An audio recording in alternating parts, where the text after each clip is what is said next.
সবুজ ধানের ক্ষেত, বাঁশঝাড়ের ফাঁক দিয়ে সকালের আলো এসে পড়েছে গ্রামের ছোট্ট উঠোনে। মুরগির ডাক, গরুর ঘণ্টার শব্দ আর দূরে মসজিদ থেকে ভেসে আসা ফজরের আজান, সব মিলিয়ে শান্ত এক গ্রাম। এই গ্রামেরই এক বাড়িতে থাকত হাসান মিয়ার পরিবার। দুই ছেলে, দুই বউ আর বৃদ্ধা স্ত্রীকে নিয়ে ছোট্ট সংসার। এই সংসারের বড় বউ আয়েশা ছিল গ্রামের মানুষের মুখে মুখে প্রশংসার নাম। ভোরে উঠে নামাজ পড়া, রান্না করা, শাশুড়ির ওষুধ দেওয়া, গরুকে খাওয়ানো, সব কিছুই করত হাসি মুখে। কিন্তু ছোট বউ শিউলি ছিল সম্পূর্ণ উল্টো।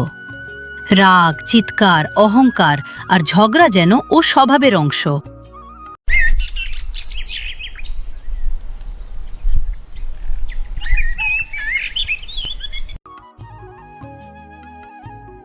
আয়েশা মা, একটু পানি গরম করে দিবি? হাঁটুতে খুব ব্যথা করছে। এই যে আম্মা, এখনই দিচ্ছি। আপনি বসেন, আমি তেলটাও গরম করি। শিউলি ঘর থেকে বিরক্ত হয়ে শাশুড়ির ঘরে আসে আর বলে, সকাল সকাল এত শব্দ করতে হবে? মানুষ একটু শান্তিতে ঘুমাতেও পারবে না। আমার শরীরটা ভালো না, তো তুমি কিছু মনে করো না বোন। এমন একটা ভাব করছেন যেন আপনি না থাকলে এই বাড়িই চলতো না। আয়েশা চুপ করে গেল। সে জানতো কিছু মানুষকে উত্তর দিলে ঝগড়া বাড়ে। গ্রামের সবাই আয়েশাকে ভালোবাসত। কারো অসুখ হলে সে ছুটে যেত, কেউ না খেয়ে থাকলে নিজের খাবার ভাগ করে দিত। এই ভালোবাসাটাই সহ্য করতে পারত না শিউলি। উনি হচ্ছে পারুল বেগম, পাশের বাড়ির কুটনি মহিলা, যে কিনা সবাইকে বাজে বুদ্ধি দেয়। শিউলিমা, তুই এত সুন্দর, তোর আবার কিসের কোকমতি? কুমুতি একটাই খালা। এই বাড়িতে সবাই শুধু আয়েশা আপা আয়েশা আপা করে। মানুষ বেশি ভালো হলে সন্দেহ পড়তে হয়, তাহলে তার কিছু না কিছু খারাপ খুঁজে বের করা যাবে। দাঁড়ান খালা, আমি একদিন ওর আসল চেহারা সবাইকে দেখাবো। যেমন কথা তেমন কাজ। শিউলি উঠে পড়ে লাগলো আয়েশার পিছনে, যাতে করে তার দোষ খুঁজে বের করতে পারে। এক দুপুরে আয়েশা রান্নাঘরে সবার জন্য ভাত রান্না করছিল। হাসান মিয়া মাঠ থেকে ফিরবেন, তাই সে তাড়াতাড়ি কাজ করছিল। ঠিক তখন রান্নাঘরে ঢুকে শিউলি। এই তরকারিতে এত তেল কেন? এটা আমি রান্না করলে অনেক কথা শুনতে হতো আমাকে। আব্বা শরীর দুর্বল, তাই একটু ভালো করে রান্না করছি। তেল পেঁয়াজ পরিমাণ মতো না দিলে তরকারি খেতে ভালো লাগে না, আর তুমি রান্না করলে তাই দিবে, এতে আমার কোনো সমস্যা নেই। নাটক করছেন সবার মন জিতার জন্য। ভালোই তো পারেন ভালো সাজার নাটক করতে। বাহির থেকে শিউলির কথা শুনে ফেলেন তাদের শাশুড়ি রহিমা বেগম, আর তিনি বলেন, এইভাবে বড় জায়ের সাথে কথা বলে? সম্মান করতে শিখনি? যদি সম্মান করতে নাই পারো, তাহলে বড়দের কখনো অসম্মানও করো না। আমি এই বাড়িতে চাকরানি হয়ে আসিনি যে আমার সবাইকে জনে জনে সম্মান করে বেড়াতে হবে। এর থেকে বেশি সম্মান করতে পারবো না আমি কাউকে। এটা কেমন ভাষায় কথা বলছো তুমি?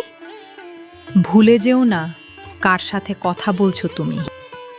ভুলে যাইনি আমি কাদের সাথে কথা বলছি। কথাটা বলে শিউলি সেখান থেকে চলে যায়। আর তখন বড় বউ আয়েশা শাশুড়িকে সান্ত্বনা দিয়ে বলে, থাক মা, শিউলি ছোট, তাই বুঝতে পারেনি। আপনি মনে কষ্ট নিবেন না। ছোট না বড় বউ, সে একটা বেয়াদব। এইভাবেই তারা সবাই শিউলিকে নিয়ে মানিয়ে চলতে থাকে। এক বিকেলে রহিমা খাতুন নামাজ পড়ে এসে আলমারি খুলতেই আঁতকে উঠলেন। তার কষ্ট করে জমিয়ে রাখা কিছু টাকা নেই। মুহূর্তেই পুরো বাড়িতে উত্তেজনা ছড়িয়ে পড়ল। রহিমা খাতুন বারবার আলমারির কাপড় সরিয়ে দেখছিলেন, কিন্তু টাকা কোথাও নেই। উঠোনে গম্ভীর পরিবেশ।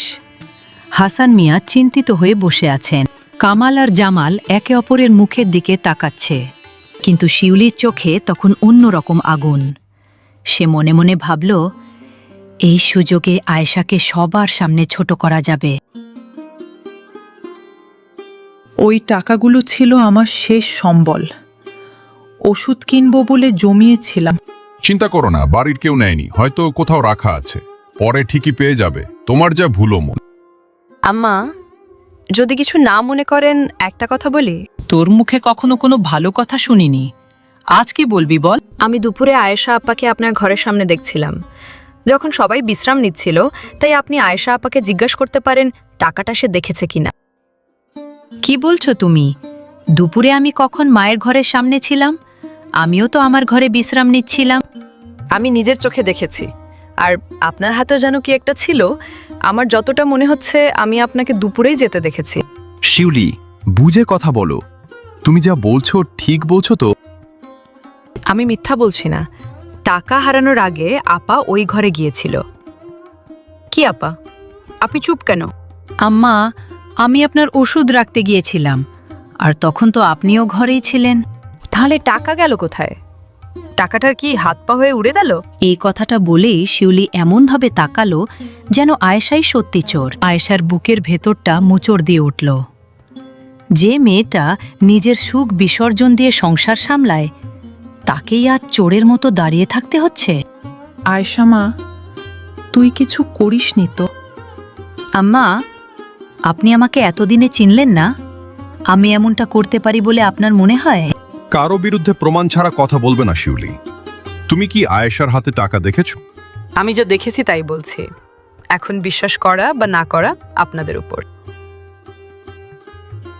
সেদিন সন্ধ্যায় আয়েশা একা রান্নাঘরে বসে কাঁদছিল।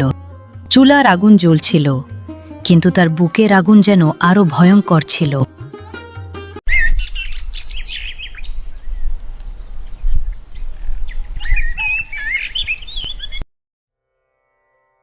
পরদিন সকাল, উঠোনে হালকা রোদ পড়েছে। ময়না খেলতে খেলতে রহিমা খাতুনের ঘরের পাশে গেল। হঠাৎ একটা পুরনো কাপড়ের নিচে কিছু দেখতে পেল সে। চাচি, এই টাকাগুলো এখানে কেন? মনে হচ্ছে অনেকগুলো টাকা। ময়নার কথা শুনে সবাই সেখানে আসে, আর রহিমা বেগম বলে, আরে, এ তো আমার টাকা। কিন্তু টাকাগুলো এইখানে এলো কিভাবে? টাকাগুলো এখানে এলো কিভাবে? চুরি হলে তো আর এখানে থাকতো না, চোরের কাছেই থাকতো। এটা কেউ ইচ্ছে করে করেনি তো। আমার তো বিষয়টা একটু অন্যরকম লাগছে। সবাই অবাক হয়ে গেল আর ভাবতে লাগলো টাকাটা এখানে কিভাবে এলো। কিন্তু শিউলির মুখ মুহূর্তেই ফ্যাকাশে হয়ে উঠল, কারণ টাকাগুলো সে নিজেই লুকিয়ে রেখেছিল। শিউলি, সত্যি কথা বলো, টাকাগুলো এখানে এলো কি করে? টাকার তো আর পা নেই, যে টাকা নিজে হেঁটে আসবে এখানে। আমি শুধু ভয় দেখাতে চেয়েছিলাম, আর কিছুই না। তুমি বুঝতে পারছো কি করেছো? এটা আমি তোমার থেকে আশা করিনি কখনো। এটা তুমি কেমন করে করলে? একটা নির্দোষ মেয়ের নামে চুরির অপবাদ দিলি, আর আমিও বা তোকে বিশ্বাস করলাম কিভাবে? আমি রাগের মাথায় করেছি আয়েশা আপাকে শিক্ষা দেওয়ার জন্য। রাগের মাথায় মানুষ এত বড় অন্যায় করে? আর আয়েশাকে তুমি কি শিক্ষা দিবে? তুমি নিজে ঠিক হও। আয়েশা তখনও চুপ। তার চোখে কষ্ট ছিল, কিন্তু মুখে রাগ ছিল না। আম্মা, ওকে মাফ করে দেন। শিউলি হয়তো বুঝে করেনি এটা। সবাই অবাক হয়ে আয়েশার দিকে তাকিয়ে রইল, কেননা আয়েশার মতো নরম মনের মানুষ পাওয়া এই জামানায় অনেক কঠিন বিষয়। আমি এত অপমান করলাম, তারপরও আপনি আমার জন্য বলছেন? আপনি আসলেই ভালো, নাকি সবার সামনে ভালো সাজার নাটক করছেন? আমি কখনো বুঝতেই পারলাম না। এক সংসারে আগুন লাগলে সবাই পুড়ে যায় শিউলি। আগুন লাগলে নিভাতে হয়, তাতে ঘি দিতে নেই। আর আমি কি করছি, সেটা নাটক নাকি মায়া, এটা বুঝতে তোমার মতো শিউলিদের অনেক আধ্যাত্মিক জ্ঞান অর্জন করতে হবে। শিউলি প্রথমবারের মতো নিজের ভেতরে অদ্ভুত একটা অপরাধ বোধ অনুভব করল, কিন্তু তার অহংকার তখনও পুরোপুরি ভাঙেনি। ক্ষমা পাওয়ার পরও শিউলির আচরণ পুরোপুরি বদলালো না, বরং সে আরও খিটখিটে হয়ে উঠল। সকালে দেরি করে ঘুম থেকে উঠত, রান্না না করেই শুয়ে থাকত। রহিমা খাতুন কিছু বললে উল্টো উত্তর দিত। একদিন দুপুরে রহিমা খাতুন জ্বর নিয়ে শুয়েছিলেন। আয়েশা তখন রান্নাঘরে ব্যস্ত।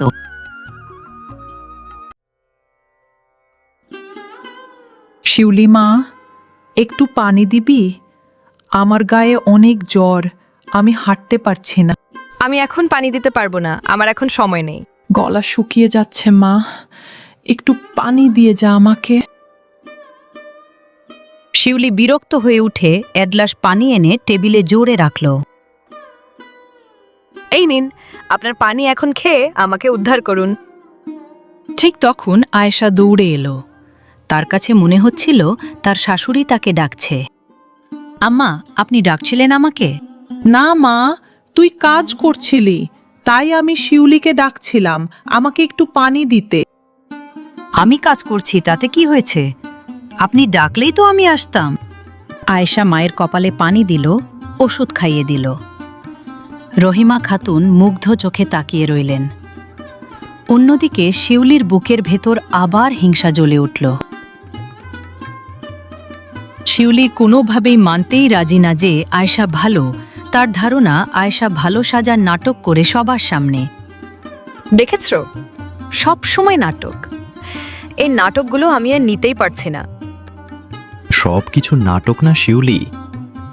আপা সত্যি ভালো। তোমার চোখ আর মন ভালো না, তাই তুমি ভালো মন্দের তফাৎ করতে পারো না। তুমি আর তোমার বাড়ির সবাই মিলে আমাকে খারাপ বানাচ্ছ। তোমাদের চোখে তো শুধু আমিই খারাপ। খারাপ কাজ করলে মানুষ খারাপ বলবেই, এটাই তো স্বাভাবিক ব্যাপার। আমি যেহেতু এতই খারাপ, তাহলে আমি এই বাড়ি ছেড়ে চলে যাব। চাইলে তুমি যেতেই পারো, সংসার রাগ দিয়ে টেকে না। সংসারের জন্য মায়া আর ভালোবাসা থাকতে হয়। জামাল তার আচার আচরণের খুবই কষ্ট পেত, কিন্তু শিউলির কান তখন বন্ধ। সে শুধু নিজের রাগ আর অহংকারই শুনছিল।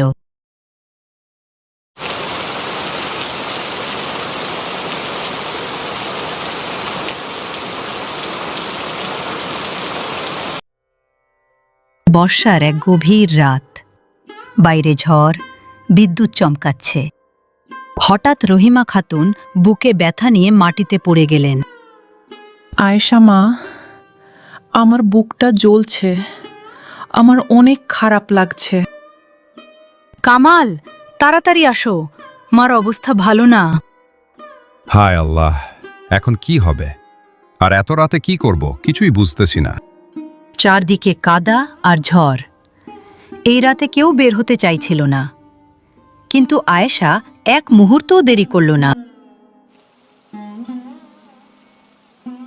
কামাল, ভ্যান ডাকো, এখনই হাসপাতালে নিতে হবে। এই ঝড়ের মধ্যে যাবেন? ঝড় হচ্ছে হোক, মায়ের জীবন আগে, এখনই যেতে হবে। সকাল হলে নেওয়া যেত, কি দরকার আছে এখন যাওয়ার? সকাল পর্যন্ত অপেক্ষা করলে যদি কিছু হয়ে যায়, তাই এখনই যেতে হবে। বৃষ্টির মধ্যে ভিজে ভিজে আয়েশা রহিমা খাতুনকে ধরে হাসপাতালে নিয়ে গেল। সারা রাত সে এক ফোঁটা ঘুমায়নি। কখনো মাথায় পানি দিচ্ছে, কখনো ডাক্তার ডাকছে, কখনো দোয়া পড়ছে। আর শিউলি, সে বাড়িতে বসে বিরক্ত হয়ে বলছিল, সবাই শুধু ওর প্রশংসা করবে এখন। 2 দিন পর রহিমা খাতুন একটু সুস্থ হয়ে বাড়ি ফিরলেন। সেদিন বিকেলে উঠোনে হালকা বাতাস বইছিল। আয়েশা মায়ের পায়ে তেল মালিশ করছিল। মা, তুই না থাকলে আমি হয়তো বাঁচতাম না। এভাবে বলবেন না আম্মা, আপনি আমাদের মাথার ছায়া। নিজের মেয়েও এত সেবা করতো না। দরজার পাশে দাঁড়িয়ে সব শুনছিল শিউলি। তার বুকের ভেতর কেমন যেন মোচড় দিল। প্রথমবারের মতো সে বুঝতে শুরু করল, ভালোবাসা জোর করে পাওয়া যায় না, কাজ দিয়ে অর্জন করতে হয়। আমি শুধু সবাইকে কষ্টই দিয়েছি। পারুল বেগম তখনই সেখানে আসে আর শিউলিকে বলে, কিরে, মুখ কালো কেন? কি হলো আবার? খালা, আমি কি খুব খারাপ? আমি যে কারো ভালোবাসা পেলাম না। এইসব ভাবলে চলবে? যেই কাজটা হাতে নিয়েছিস সেটা সম্পূর্ণ করতে হবে তো। না খালা, আমি ভুল করেছি। আর কোনো ভুল করতে চাই না। আমি চাই সবাই আমাকে ভালোবাসুক। শিউলির ভেতরে ধীরে ধীরে পরিবর্তনের শুরু হলো।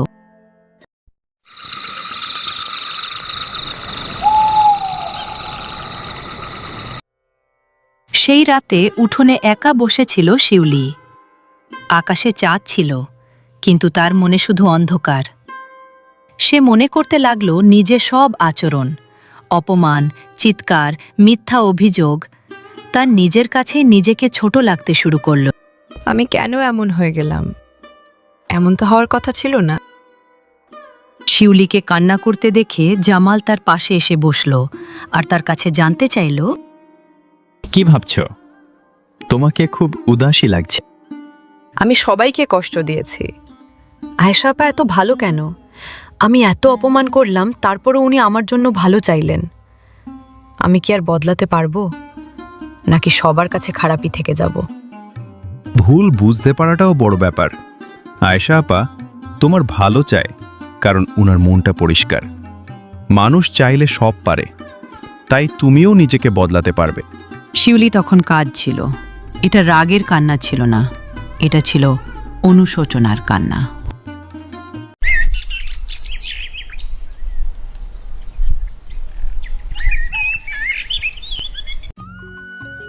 পরদিন সকাল, উঠোনে সবাই বসেছিল। হঠাৎ শিউলুলি ধীরে ধীরে এসে দাঁড়ালো সবার সামনে। তার চোখ লাল, মুখে অনুতাপ। আম্মা, আমি অনেক অন্যায় করেছি, আমাকে মাফ করে দিয়েন। আজ এসব বলছিস কেন? আজ কি হলো তো? আমি বুঝেছি, আমি ভুল ছিলাম, যা করেছি সব ভুল করেছি। সে আয়েশার সামনে গিয়ে হাঁটু গেড়ে বসল। আপা, আমাকে মাফ করে দেন, আমি ভুল করেছি। আয়েশা অবাক হয়ে তাকিয়ে রইল শিউলির দিকে। আমি আপনার সাথে খারাপ ব্যবহার করেছি, অপবাদ দিয়েছি, অপমান করেছি, তবুও আপনি আমার জন্য ভালো চেয়েছেন। উঠো শিউলি, কি করছো তুমি? না আপা, আগে বলেন, আপনি আমাকে মাফ করেছেন? সংসারে মানুষ ভুল করে, কিন্তু ভুল বুঝে ফিরে আসাটাই সবচেয়ে বড় কথা। রহিমা খাতুন কাঁদতে লাগলেন। হাসান মিয়া আকাশের দিকে তাকিয়ে শুকরিয়া আদায় করলেন। অনেকদিন পর তাদের উঠোনে শান্তি ফিরে এলো। সময়ের সাথে শিউলি সত্যি বদলে গেল। সে এখন রহিমা খাতুনের পাশে বসে গল্প করে, আয়েশার সাথে রান্না করে, উঠোন ঝাড়ু দেয়। গ্রামের মানুষ অবাক হয়ে বলে, আগের শিউলি আর এখনকার শিউলি যেন দুই মানুষ। আর আয়েশা, সে আগের মতোই হাসি মুখে সংসার সামলায়। কারণ কিছু মানুষ নিজের ভালোবাসা দিয়ে অন্য মানুষের অন্ধকারও বদলে দিতে পারে। হিংসা মানুষকে ধ্বংস করে, ধৈর্য একদিন সত্য প্রকাশ করে। সংসার টিকে ভালোবাসা ও সম্মানের উপর, আর ক্ষমা মানুষের জীবন বদলে দিতে পারে।